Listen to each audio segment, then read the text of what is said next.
नमस्कार दोस्तों, welcome to my YouTube channel. आज मैं आप सभी लोगों के लिए हिंदी साहित्य से संबंधित महत्वपूर्ण क्वेश्चन लेकर आई हूँ। देखिए दोस्तों, आज का हमारा टॉपिक है हिंदी साहित्य से संबंधित महत्वपूर्ण क्वेश्चन। तो देखिए दोस्तों, आज का हमारा यह video group D, RRB, NTPC और सभी कंपटीशन की परीक्षा के लिए बहुत ही महत्वपूर्ण है। तो हमारा यहाँ पे पहला क्वेश्चन दिया है कि हिंदी को भारतीय संविधान में क्या कहा गया है। हिंदी को भारतीय संविधान में क्या कहा गया है। तो देखिए दोस्तों, हिंदी को भारतीय संविधान में राज्य भाषा कहा गया है। हिंदी को भारतीय संविधान में क्या कहा गया है। तो हिंदी को भारतीय संविधान में राज्य भाषा कहा गया है और यह आर्टिकल 343 में है। भारतीय संविधान में हिंदी को राज्य भाषा कहा गया है और इसके बारे में वर्णन आर्टिकल 343 में है। और देखिए दोस्तों, आर्टिकल 351 में किसके बारे में वर्णन है। तो आर्टिकल 351 में हिंदी के विकास के बारे में वर्णन है। फिर हमारा अगला क्वेश्चन है कि हिंदी का प्रथम आदि कवि कौन है।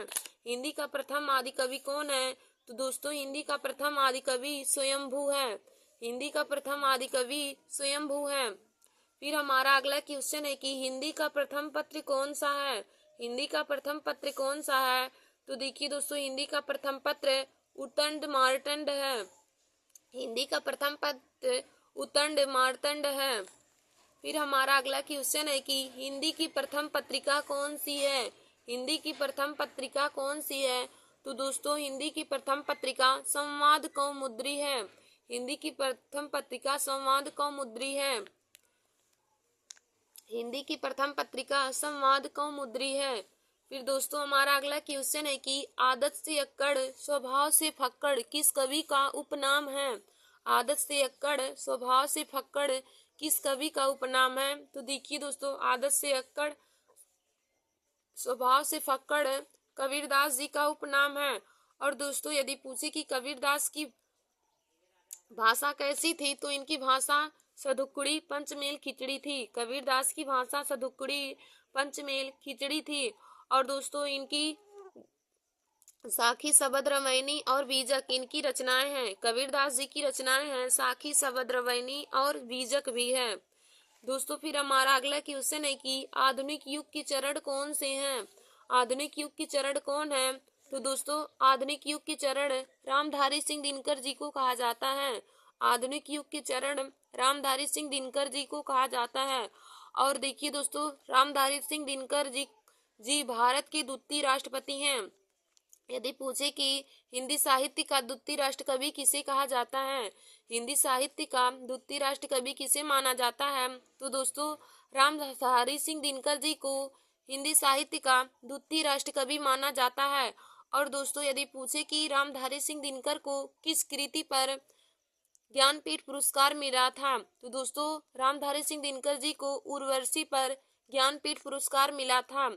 और यदि पूछे कि सुमित्रा नंदन पंत जी को किस कृति पर ज्ञानपीठ पुरस्कार मिला। तो सुमित्रा नंदन पंत जी को चिदम्बरा पर ज्ञानपीठ पुरस्कार मिला था। रामधारी सिंह दिनकर जी को उर्वशी पर ज्ञानपीठ पुरस्कार मिला था और महादेवी वर्मा जी को यामा कृति पर ज्ञानपीठ पुरस्कार मिला था। तो दोस्तों, जो क्वेश्चन हमने कॉपी में नोट नहीं किया है, आप लोग को बता रहे हैं, उसको भी आप लोग अपनी कॉपी में जरूर नोट कर लीजिएगा। और देखिए दोस्तों, महादेवी वर्मा जी को आधुनिक युग की मीरा कहा जाता है। फिर हमारा अगला क्वेश्चन है कि हिंदी के प्रथम गीत लेखक कौन है। हिंदी के प्रथम गीत लेखक कौन है। तो देखिए दोस्तों, हिंदी के प्रथम गीत लेखक विद्यापति हैं। हिंदी के प्रथम गीत लेखक विद्यापति हैं। फिर हमारा अगला क्वेश्चन है कि हिंदी की सर्वप्रथम दैनिक समाचार पत्र कौन सा है। हिंदी का सर्वप्रथम दैनिक समाचार पत्र कौन सा है। तो देखिए दोस्तों, हिंदी का प्रथम दैनिक समाचार पत्र सुधा वर्षण है। फिर हमारा अगला क्वेश्चन है कि रानी केतकी कहानी की भाषा को क्या कहा जाता है। रानी केतकी की कहानी की भाषा को क्या कहा जाता है, या फिर रानी केतकी की कहानी की भाषा कौन सी है। तो देखिए दोस्तों, पहले हम आप लोग को बताते हैं कि रानी केतकी की कहानी को किसने लिखा है। तो देखिए दोस्तों, रानी केतकी की कहानी को मुंशी इंसा अल्लाह खां ने लिखा है। रानी केतकी कहानी के लेखक इंसा अल्लाह खां जी हैं और रानी केतकी की कहानी की भाषा खड़ी बोली है। फिर हमारा अगला क्वेश्चन है कि इंदु पत्रिका के संपादक कौन है। इंदु पत्रिका के संपादक कौन है? तो देखिए दोस्तों, इंदु पत्रिका के संपादक अंबिका प्रसाद हैं। इंदु पत्रिका के संपादक अंबिका प्रसाद हैं। फिर हमारा अगला क्वेश्चन है कि अपभ्रंश का वाल्मीकि किसे कहा जाता है। अपभ्रंश का वाल्मीकि किसे कहा जाता है? तो देखिए दोस्तों, स्वयंभू को अपभ्रंश का वाल्मीकि कहा जाता है। फिर हमारा अगला क्वेश्चन है कि अष्टछाप की सर्वश्रेष्ठ कवि कौन है। अष्टछाप की सर्वश्रेष्ठ कवि कौन है? तो देखिए दोस्तों, अष्टछाप की सर्वश्रेष्ठ कवि सूर्यदास जी हैं। अष्टछाप की सर्वश्रेष्ठ कवि सूर्यदास जी हैं। फिर हमारा अगला क्वेश्चन है कि कबीरदास के उपदेशों का सबसे महत्वपूर्ण संकलन क्या है। कबीरदास के उपदेशों का सबसे महत्वपूर्ण संकलन क्या है? तो दोस्तों, कबीरदास के उपदेशों का सबसे महत्वपूर्ण संकलन बीजक है। फिर देखिए दोस्तों, हमारा क्वेश्चन अगला है कि वाल्मीकि के द्वारा रामायण ग्रंथ की रचना किस भाषा में हुई थी। वाल्मीकि के द्वारा रामायण ग्रंथ की रचना किस भाषा में हुई? तो दोस्तों, वाल्मीकि ने रामायण ग्रंथ की रचना संस्कृत भाषा में की थी। फिर हमारा अगला क्वेश्चन है कि उर्दू किस भाषा का शब्द है। उर्दू किस भाषा का शब्द है? तो देखिए दोस्तों, उर्दू तुर्की भाषा का शब्द है। उर्दू किस भाषा का शब्द है? तो उर्दू तुर्की भाषा का शब्द है। फिर हमारा अगला क्वेश्चन है कि एक नार पिया को भानी, एक नार पिया को भानी, तनवा को सगरा ज्यों पानी, पंक्ति के लेखक कौन है। देखिए दोस्तों, हमारा पंक्ति क्या दिया है कि एक नार पिया को भानी, तनवा को सगरा ज्यों पानी, पंक्ति के लेखक कौन है। तो दोस्तों, इस पंक्ति के लेखक अमीर खुसरो हैं। एक नार पिया को भानी, तनवा को सगरा ज्यों पानी, इस पंक्ति के लेखक अमीर खुसरो हैं। और दोस्तों, यह पंक्ति ब्रज भाषा में लिखी गई है। फिर हमारा अगला क्वेश्चन है कि पद्मावत किस भाषा में लिखी गई है। पद्मावत किस भाषा में लिखी गई है? तो देखिए दोस्तों, पद्मावत अवधी भाषा में लिखी गई है। और यदि पूछे कि पद्मावत के लेखक कौन है, तो पद्मावत को लिखने वाले मलिक मोहम्मद जायसी जी हैं। पद्मावत को किसने लिखा है? तो दोस्तों, पद्मावत को मलिक मोहम्मद जायसी ने लिखा है। और यदि पूछे कि पद्मावत किस काल की रचना है, तो दोस्तों, पद्मावत आदिकाल की रचना है।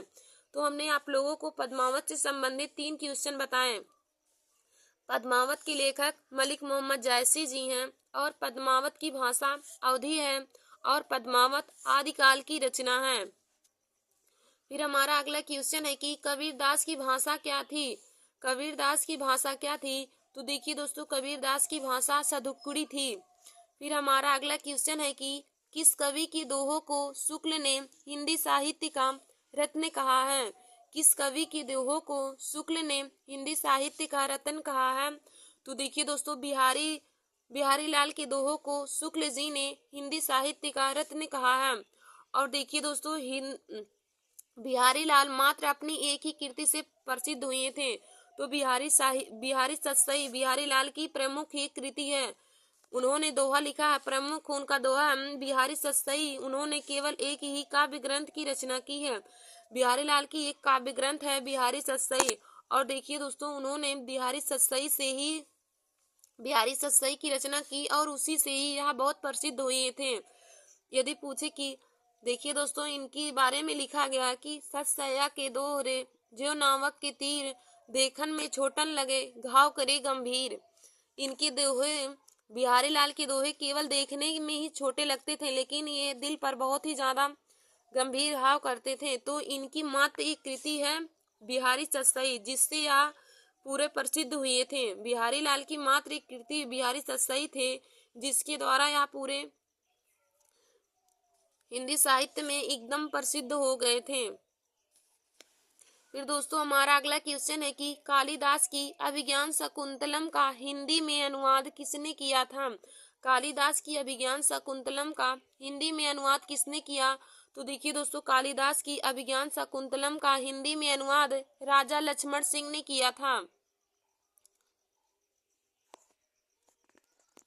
धन्यवाद दोस्तों।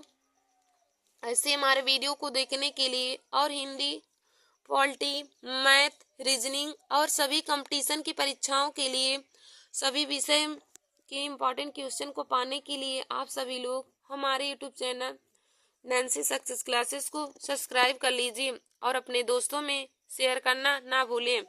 धन्यवाद दोस्तों। देखिए दोस्तों, जो आज हमने क्वेश्चन हिंदी में कराए हैं, यह हम आरआरबी, एनटीपीसी और ग्रुप डी की परीक्षाओं दोनों के लिए बहुत ही महत्वपूर्ण है, तो आप लोग इसे अपने कॉपी में नोट कर लीजिएगा। देखिए दोस्तों, हिंदी साहित्य से संबंधित क्वेश्चन हर कंपटीशन की परीक्षा में पूछा जाता है। धन्यवाद दोस्तों।